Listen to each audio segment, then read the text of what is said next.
The tongue has the power of life and death, and those who love it will eat its fruit. Proverbs chapter 18, verse 21. Sama sa atong panahon, matag usa ka nato, dunay ginaagian nga season sa atong kinabuhi.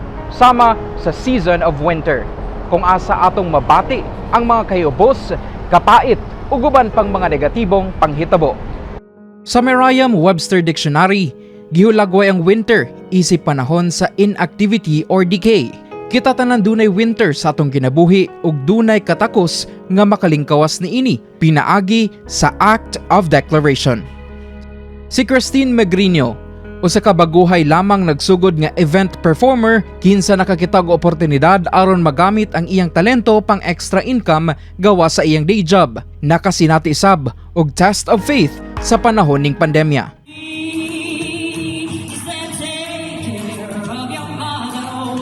Before pandemic manggod, mao to amo ang naging lifestyle nako.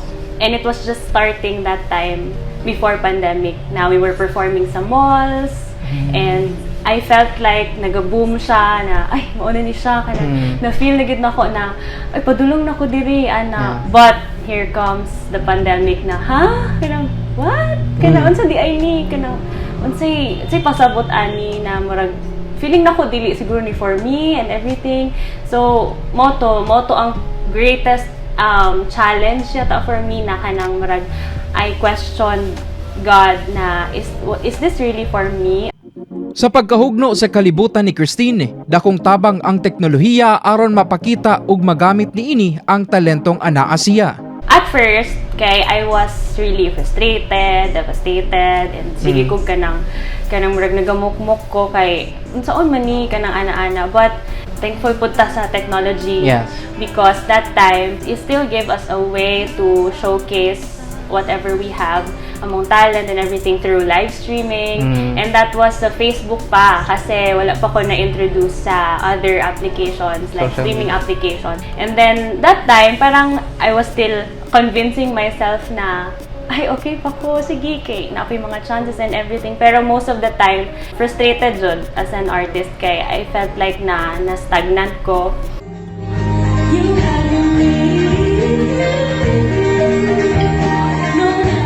Apan una pa man miabot kini sa entertainment industry, nahimong church worship leader si Christine sa linghod nga pangidaron. Din didto usab niya natukod ang kumpiyansa sa pagkanta. Actually, the pandemic was a blessing in disguise for my spiritual growth. Not just mine, but as a family. It gave us a way to spend more time with God that time. Then out of the blue, God gave me you. Early 2021, February, I started in a streaming application. So that's Kumu. So ang nag-introduce ako sa kuhaan is my friend na singer din. Yes. Ano ko, ay dili ko sure kay I think dili na ko siya forte. Pero I find it interesting kay hala ko yawa ani uy sure na jud ni na naimutan ako sa imuha. Syempre di ba ya ka celebrity no and as we all know, Kumu is one of the kanang murag sikat na streaming application where naa-add to ang mga artista mostly, di ba? So, ito. And then, I was convinced, finally, katong February 2021. So, I started streaming, first stream. So, moto, nagtuloy-tuloy na siya and the rest was history. Disyembre ni atong 2021, wa damhan ni Christine nga adunay mas dakong oportunidad ang mituktok kaniya. Ang pag-apil sa pinakaunang Binibining Kumu Pilipinas 2021. So that was the time na I was praying, Jod, about it. As in, sabi ko na, Lord, if this is really for me, I believe na everything will just go smoothly and everything na I favor. Ana God, na dili ko ma-burden, dili ko mag-worry, you know. Sabi na, naka-work, yes! Ang pinaka nakapush gid sa akwa is, sa kadaghan-daghanan nimo gi-auditionan, gi-agian with your kanang desire nimo in that kind of industry. Karon pa ba ka mag-give up? As in, maojud to. Karon pa ba ka dili mag-try? Kaya magkubitaw, no? Murag ginalimit na ko ang kaya buhaton ni God sa ako ang life sa kato na opportunity just because of my doubts, of my fears. So, that was the statement na nag-push gid sa kuha na, sige, let's go. Let's get it on. Apan sabay sa pagkabot nimo sa imong mga pangandoy, dili mawala ang lubak-lubak nga dalan. Nagkalisod man sa pagpangita og lugar, gila kining best in talent alang sa unang round sa competition. So another week of preparation na pod, I had to think again, asa na pod ko ani? Asa na pod ko ani no lugar? Kaya syempre, kailangan na pod og wifi, consider na pod nimo, and then ang place. I prayed again, ano ko na Lord, asa man jud ko ani? Uy, kay lisod baya kung mag-hotel-hotel ka kay mahal baya, no? Yes. And we are in a crisis baya, so giisip na dyan ako na kanang sige God, parang ito na sa imo ha. So, as in, along the way, every single, kumbaga, level, I always consult God before I do it. Wa damhan ni Christine nga ipagamit sa iyang igagaw ang kondo niini isip suporta sa iya. Favor again, anak good na, ay na napod kay venue. Na wifi, tapos wala dyan ko gaputol-putol. Kanang ang internet connection ako kay never good nagputol-putol. Like, maski lahi-lahi akong venue. Wala, consistent dyan ako internet connection. So ako, grabe good ka Lord, no? Ang question nga nabato sa ako at that time was about the youth. Okay. In one word, describe the youth today and explain why, or elaborate your answer. Because I answered na our youth today is hungry. They're hungry to be heard, hungry for love. That's why they, kumbaga, gina-divert nila ilang attention to friends, to social media, diba? Because they are hungry to belong to a certain group of people because dili nila to ma-feel silang family or silang siblings or silang relatives. Grasya na pud sa Ginoo, nakasulod sa grand final si Christine. So yun, grand finals, very challenging din.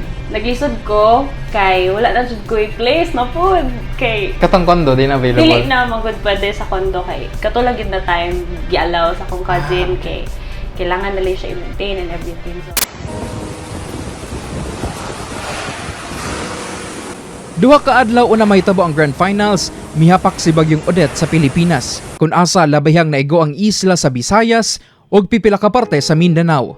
May resulta usab kini og pagkawala sa internet connection sa dakong parte sa Rehiyon 11. ang nasa kong mind mga that time was, sayang nga sa akong mga investments. Sugdan. Ako ang mga gisigi, mga hard work, hardships along the way, good. Pero I was just reminded ba na, in the first place, unsa ba tong imuhang giingon sa kuha, why you join this kind of pageant? Diba gisalig nimo sa kuha tanan, you prayed to me na ibuhaton lang ako akong best. And then you'll do everything. That was actually a test of faith. God was testing me na, sige daw, kaya masalik pa bagyahapon ka sa kuha. Miabot ang adlang Domingo, grand final sa Binibining Kumu, Pilipinas 2021. Nindot nga panahon, human mibalik ang internet connection. The question was, how do you silence your insecurities? For me, I will silence my insecurity by always going back to my worth, by always going back to my real worth as a person, as a woman. Because when you know your worth and when you know your identity, you will know also as well how to silence that insecurity. Way back when I was in elementary, kay grabe jud ko kay insecure. So I was not this outspoken girl. Pero shy gid kaayo ko and I was so insecure because of, not the guwapa standard of the world. Unang gitawag si Christine alang sa top 5 ug gikinahanglan ining palapdan ang pulong nga love. Love for me is the greatest gift that we can have. Love is so vague. Love is it has a lot of definitions. It has a lot of meaning. But the very most important love that we must have is the love from up above, and that is from God. Chance pod nako to na kanang maka-speak live pod sa mga tao na nagtanaw ato na live stream ug kato na kanang pageant. Congratulations, Tin Peralta! You are the first runner-up, and it means that our Binibining Pilipinas is Kitintoy! Congratulations! Congratulations! Wow.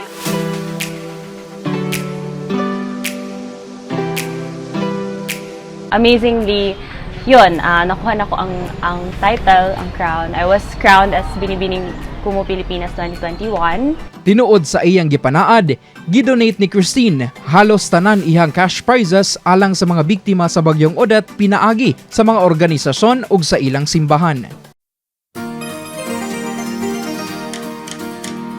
Ecclesiastes 3:11 that everything is made beautiful in His time or in God's time. Kato siya na verse, always yun ako to siya gina-declare in everything that I do, na kanang even karon in the midst of pandemic, in this crisis, kaya it's very important to remind ourselves na tanan butang na adjud po'y purpose, and mahitabo siya because na ay gyoy purpose, and kana let's always just remember na God is always faithful and will always be faithful sa ato ang mga lives, and even though we have a lot of challenges karon na atong gina-go through, let's not forget na maski unsa na siya kalisod ang ato ang mga ginaagian, right? And not strive but always strive, na in everything there na ato adjong intention and motivation is not just for money or for fame, but of course purpose-driven life gid siya nga kanang why are you doing that, and it is because you want God to be glorified and not your own works. Our thoughts become things. Kung unsa nga naa sa imong hunahuna, what you feel, what you declare, it happens. Gani, kinahanglan kitang magbinantayon sa mga pulong nga atong ginabuhian. Posible gayud dili padayon mahitabo ang atong gina-declare. Apan, kung imo kining giampuan, gituuhan o imong gitrabahuan sama ni Christine, makabot gayud nimo kini. Alang sa DXDC Holy Week Special, Radio Man Jason Amisola, Tatak, Aramen!